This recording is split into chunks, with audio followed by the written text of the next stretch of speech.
Indian agriculture, issues and challenges. This issue is part of the monthly special issues being covered from the perspective of UPSC Civil Service Mains Examination. This is the first of the four shortlisted issues as proposed in the index for the month of September 2016. As for the significance of the issue, you can see for yourself, agricultural and allied sector comprise a major part of the economics syllabus of General Studies Mains Examination. Significance of agriculture. Agriculture is one of the mainstay of Indian economy because of its high share in employment and livelihood creation, notwithstanding its reduced contribution to the nation's GDP. It is the most important sector of the country's economy from the perspective of poverty alleviation and employment generation. Moreover, this sector is a supplier of food, fodder, and raw materials for a vast segment of industries. This view has been substantiated in the World Development Report 2008, which clearly states that GDP growth originating in agriculture is at least twice as effective in reducing poverty as GDP growth originating outside agriculture. The approach paper of the 12th Five-Year Plan 2012-17 itself recognizes that a 1% growth emanating from the agriculture sector would be at least 2 to 3 times more effective in reducing poverty than the same growth coming from non-agriculture sector. The effectiveness of agriculture in reducing poverty is observable in the Chinese case, especially during 1978-84, the initial years of reforms in China. China began the reform process with agriculture by moving from commune-based system to household responsibility system and by revising agricultural prices upward by more than 20%. This provided spectacular results. The growth rate in agriculture jumped from 2.5% visible during the period 1966 to 77 to 7.1% per annum during 1978 to 84. Result of this growth rate was clearly visible in the drastic reduction in poverty, which reduced to 15% from the earlier 33% during the period 1978 to 84. Much of this can be ascribed to the bottom-up approach of reforms adopted by China, that is, starting the reform process with the agriculture sector. Unlike India, which adopted the top-down approach, that is, initiating reforms in the non-agriculture sector. Given the importance of agriculture in poverty alleviation, we can understand the significance that is attached with this topic in the syllabus. Now let us try to understand the issues that are plaguing this sector. The issues. Number 1. Small and fragmented land holdings. The seemingly abundance of net sown area of 141.2 million hectares and total cropped area of 189.7 million hectares, according to 1999-2000 report, pales into insignificance when we see that it is divided into economically unviable small and scattered holdings. The average size of holding was 2.28 hectares in 1970-71, which was reduced to 1.82 hectares in 1980-81 and 1.5 hectares in 1995-96. The size of the holdings will further decrease with the infinite subdivision of the land holdings. The problem of small and fragmented holdings is more serious in densely populated and intensively cultivated states like Kerala, West Bengal, Bihar, and eastern parts of Uttar Pradesh, where the average size of land holding is less than 1 hectare, and in certain parts it is less than even 0.5 hectares. Rajasthan, with vast sandy stretches, and Nagaland, with the prevailing jhum, that is, shifting cultivation, have larger average size holdings of 4 and 7.15 hectares respectively. States having high percentage of net sown area like Punjab, Haryana, Maharashtra, Gujarat, Karnataka, and Madhya Pradesh have holding size above the national average. Further, it is shocking to note that a large proportion of 59% holdings in 1990-91 were marginal, that is below 1 hectare, accounting for 14.9% of the total operated area. Another 19% were small holdings, that is 1 to 2 hectares, taking up 17.3% of the total operated area. Large holdings, that is above 10 hectare, accounted for only 1.6% of the total holdings but covered 17.4% of the operated area. Hence, there is a wide gap between small farmers, medium farmers, that is peasants, and big farmers, that is landlords. The main reason for this sad state of affairs is our inheritance law. The land belonging to the father is equally distributed among his sons. This distribution of land does not entail a collection or consolidated one, but its nature is fragmented.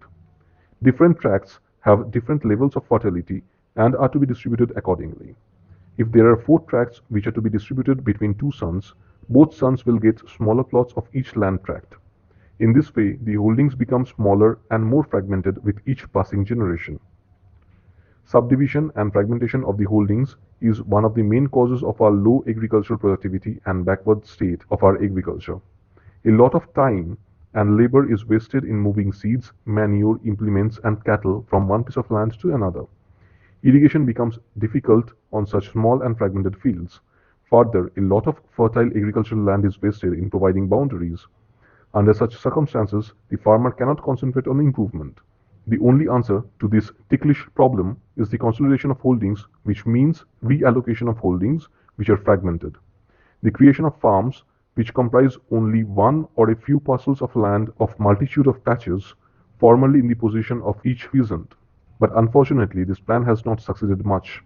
Although legislation for consolidation of holdings has been enacted by almost all the states, it has been implemented only in Punjab, Haryana, and in some parts of Uttar Pradesh. Consolidation of about 45 million holdings has been done till 1990-91 in Punjab, Haryana, and Western Uttar Pradesh.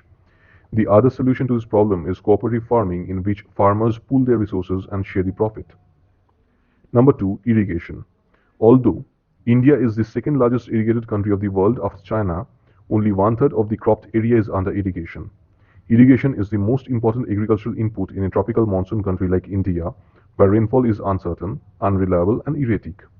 India cannot achieve sustained progress in agriculture unless and until more than half of the cropped area is brought under assured irrigation.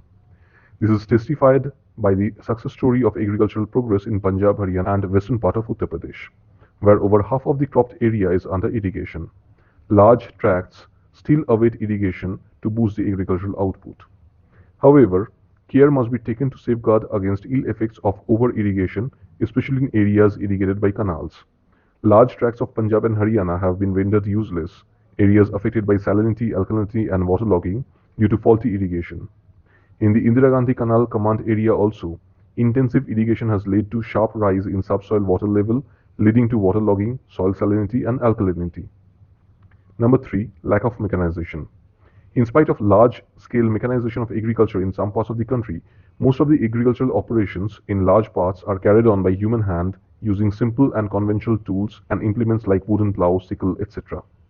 Little or no use of machines is made in plowing, sowing, irrigation, thinning, pruning, weeding, harvesting, threshing, and transporting the crops. This is especially the case with small and marginal farmers. It results in huge wastage of human labor and in low yields per capita labor force. There is urgent need to mechanize the agricultural operations so that wastage of labor force is avoided and farming is made convenient and efficient. Agricultural implements and machinery are a crucial input for efficient and timely agricultural operations, facilitating multiple cropping and thereby increasing production. Some progress has been made for mechanizing agriculture in India after independence. Need for mechanization was specially felt with the advent of Green Revolution in 1960s. Strategies and programs have been directed towards replacement of traditional and inefficient implements by improved ones, enabling the farmers to own tractors, power tillers, harvesters, and other machines. A large industrial base for manufacturing of the agricultural machines has also been developed. Power availability for carrying out various agricultural operations has been increased to reach a level of 14 kilowatt per hectare in 2003-04 from only 0.3 kilowatt per hectare in 71-72. This increase was the result of increasing use of tractor, power tiller, and combine harvesters, irrigation pump, and other power-operated machines. The share of mechanical and electrical power has increased from 40% in 1970 to 84% in 2003-04. Uttar Pradesh recorded the highest average sale of tractors during the 5-year period ending 2003-04, and West Bengal recorded the highest average sale of power tillers during the same period. Strenuous efforts are being made to encourage the farmers to adopt technically advanced agricultural equipments in order to carry farm operations timely and precisely and to economize the agricultural production process. Soil erosion. Large tracts of fertile land suffer from soil erosion by wind and water. This area must be properly treated and restored to its original fertility. Number 5. Manures, fertilizers, and biocides. Indian soils have been used for growing crops over thousands of years without caring much for replenishing. This has led to depletion and exhaustion of soil, resulting in their low productivity. The average yield of almost all the crops are among the lowest in the world. This is a serious problem which can be solved by using more manures and fertilizers. Manures and fertilizers play the same role in relation to soil as good food in relation to body. Just as a well-nourished body is capable of doing any good job, a well-nourished soil is capable of giving good yields. It has been estimated that about 70% of growth in agriculture production can be attributed to increased fertilizer application. Thus, increase in consumption of fertilizers is a barometer of agricultural prosperity. However, there are practical difficulties in providing sufficient manures and fertilizers in all parts of a country of India's dimension inhabited by poor peasants. Cow dung provides the best manure to the soils, but its use as much is limited because much of cow dung is used as kitchen fuel in the shape of dung cake. Reduction in the supply of firewood and increasing demand for fuel in the rural areas due to increase in population has further complicated the problem. Chemical fertilizers are costly and are often beyond the reach of the poor farmers. The fertilizer problem is therefore both acute and complex.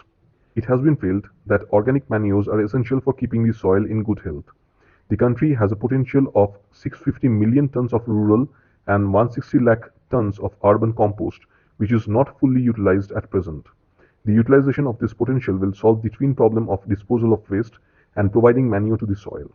The government has given high incentive, especially in the form of heavy subsidy, for using chemical fertilizers. There was practically no use of chemical fertilizers at the time of independence. As a result of initiative by the government and due to change in attitude of some progressive farmers, the consumption of fertilizers increased tremendously. In order to maintain the quality of fertilizers, 52 fertilizer quality control laboratories have been set up in different parts of the country. In addition, there is one central fertilizer quality control and training institute at Faridabad with its 3 regional centers at Mumbai, Kolkata and Chennai. Pests, germs, weeds cause heavy loss to crops, which amount to about one-third of the total field produce at the time of independence. Biocides, whether it be pesticides, herbicides and weedicides, are used to save the crops and to avoid losses.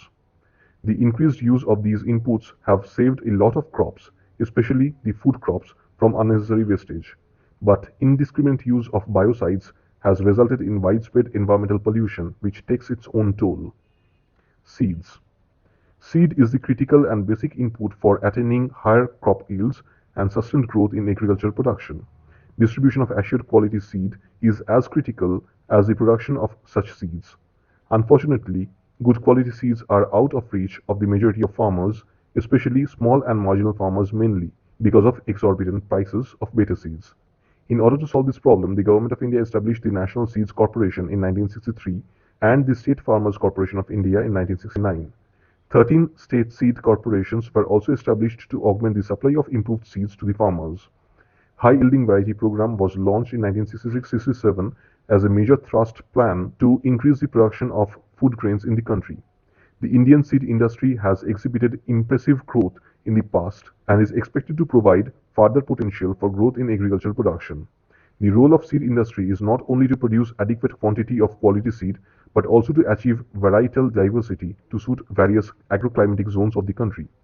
The policy statements are designed towards making available to the Indian farmer adequate quantities of seed of superior quality at the appropriate time and place at an affordable price so as to meet the country's food and nutritional security goals.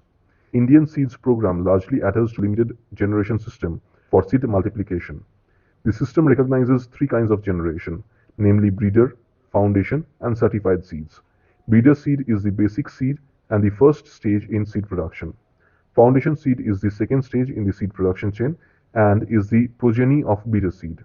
Certified seed is the ultimate stage in seed production chain and is the progeny of foundation seed.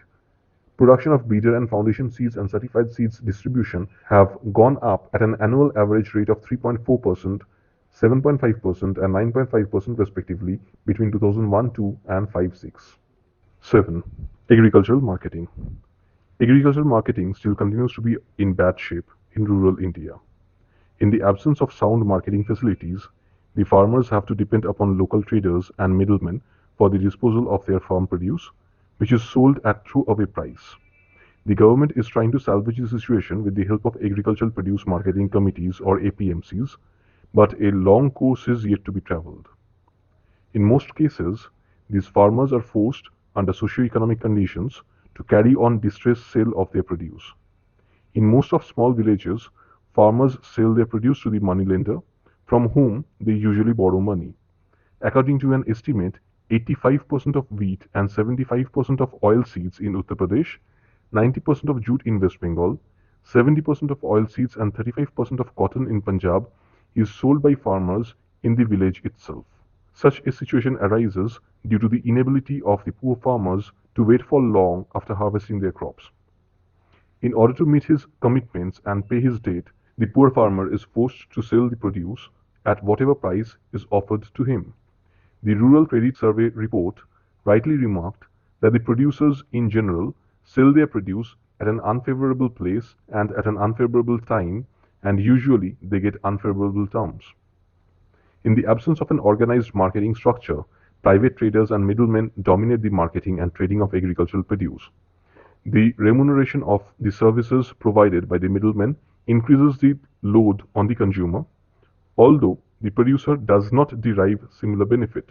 Many market surveys have revealed that middlemen take away about 48% of the price of rice, 52% of the price of groundnuts, and 60% of the price of potatoes offered by the consumer.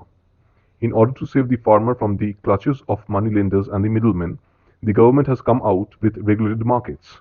These markets generally introduce a system of competitive buying, help in eradicating malpractices, ensure the use of standardized weights and measures, and evolve suitable machinery for settlement of disputes, thereby ensuring that the producers are not subjected to exploitation and receive remunerative prices.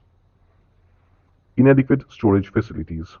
Storage facilities in the rural areas are either totally absent or grossly inadequate. Under such conditions, the farmers are compelled to sell their produce immediately after the harvest at the prevailing market prices, which are bound to be low. Such distress sale deprives the farmers of their legitimate income. The Parts Committee estimated the post-harvest losses at 9.3%, of which nearly 6.6% occurred due to poor storage conditions alone. Scientific storage is therefore very essential to avoid losses and to benefit the farmers and the consumers alike. At present, there are numbers of agencies engaged in warehousing and storage activities. The Food Corporation of India, the Central Warehousing Corporation, and the State Warehousing Corporations are among the principal agencies engaged in this task. These agencies help in building up buffer stock, which can be used in the hour of need. The central government is also implementing the scheme for establishment of national grid of rural godowns since 1979-1980. The scheme provides storage facilities to the farmers near their fields and, in particular, to the small and marginal farmers. The Working Group on Additional Storage Facility in Rural Areas has recommended a scheme of establishing a network of rural storage centers to serve the economic interests of the farming community. Number 9. Inadequate transportation. One of the main handicaps in the Indian agriculture is the lack of cheap and efficient means of transportation. Even at present, there are lakhs of villages which are not well connected with main roads or with market centers. Most of roads in the rural areas are kacha and become useless in rainy season. Under these circumstances, the farmers cannot carry their produce to the main market and are forced to sell in the local market at low price. Linking each village by metalled road is a gigantic task, and it needs huge sum of money to complete this task. Number 10. Scarcity of capital. Agriculture is an important industry, and like all other industries, it also requires capital. The role of capital input is becoming more and more important with the advancement of farm technology. Since the agriculturist's capital is locked up in his lands and stocks, he is obliged to borrow money for stimulating the tempo of agricultural production. The main suppliers of money to the farmer are moneylenders, traders, and commission agents who charge high rate of interest and purchase the agricultural produce at very low price. All India Rural Credit Survey Committee showed that in 1950-51 the share of moneylenders stood as high as 68.6% of the total rural credit, and in 1975-76 their share declined to 43% of the rural credit needs of the farmers. This shows that moneylender is losing ground but is still the single largest contributor of agricultural credit. Rural credit scenario has undergone a significant change, and institutional agencies such as central cooperative banks, state cooperative banks, commercial banks, cooperative credit agencies, and some government agencies are extending loans to farmers on easy terms. Thank you.